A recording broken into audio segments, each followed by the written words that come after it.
Hello students, vectors का question करेंगे class 12th। ऐसा क्वेश्चन है जिसमें स्केलर और वेक्टर दोनों प्रोडक्ट का यूज होगा। If the vector A B C, तीन वेक्टर हैं such that A dot B A dot C के इक्वल है और A cross B A cross C के इक्वल है। यहाँ पे ये भी गिवन है कि ए वेक्टर जीरो नहीं है, तो ये दिखाना है कि बी और सी इक्वल वेक्टर है। तो क्वेश्चन सभी को ध्यान से पढ़ना है पहले। अब हम इसको स्टार्ट करते हैं। सबसे पहले आप देखो A dot B A dot C के इक्वल है।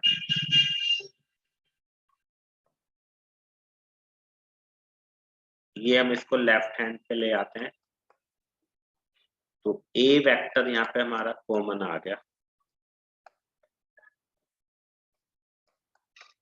अब आप यहाँ पे देखोगे कि इन दोनों का डॉट प्रोडक्ट जीरो है। तो डॉट प्रोडक्ट जीरो होने का मतलब या तो ए वेक्टर जीरो है या बी माइनस सी जीरो है। ये दोनों आपस में परपेंडिकुलर है। तो यहाँ पे क्वेश्चन में गिवन ही है कि ये जीरो तो है ही नहीं। तो इसीलिए दो बातें हो सकती हैं, या तो b माइनस सी जीरो होगा या फिर a perpendicular to b minus c, ऐसा हमारे पास है। तो यहाँ से हमें मिल गया b इक्वल टू सी। लेकिन अभी ये वाली सिचुएशन भी है, इसलिए हम ये नहीं कह सकते कि प्रूव हो गया।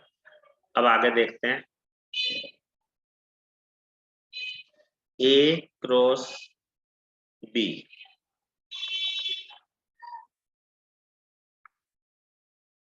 a cross b equal to a cross c, ये भी गिवन है। तो इसमें भी ऐसे करते हैं, a cross b minus a cross C equal to zero. यहाँ पे हम a कॉमन ले लेंगे,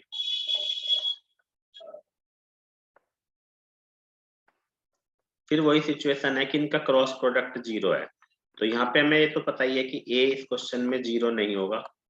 तो इसका मतलब हमारे पास दो सिचुएशन है, एक तो b minus C equal to zero या फिर ये पैरेलल टू दिस, मतलब b इक्वल टू सी। अब आप इन दोनों को कंबाइन करो, फर्स्ट और सेकंड को। ये मान लो फर्स्ट और इसको सेकंड। हमने यहाँ पे दिखाया कि a b माइनस सी के परपेंडिकुलर है और ये पैरेलल है, तो ये तो पॉसिबल हो नहीं सकता। यानी एक ही पॉसिबिलिटी है कि b और c आपस में इक्वल होंगे। तो यहाँ पे हम लिख देते हैं a perpendicular to b minus c and a parallel to b minus c is not possible। एक साथ पॉसिबल नहीं है, तो हैंस हम ये कह सकते हैं कि b इक्वल टू सी। ये हमारा प्रूव हो गया। तो काफी अच्छा क्वेश्चन था, उम्मीद है सभी को समझ में आ गया होगा।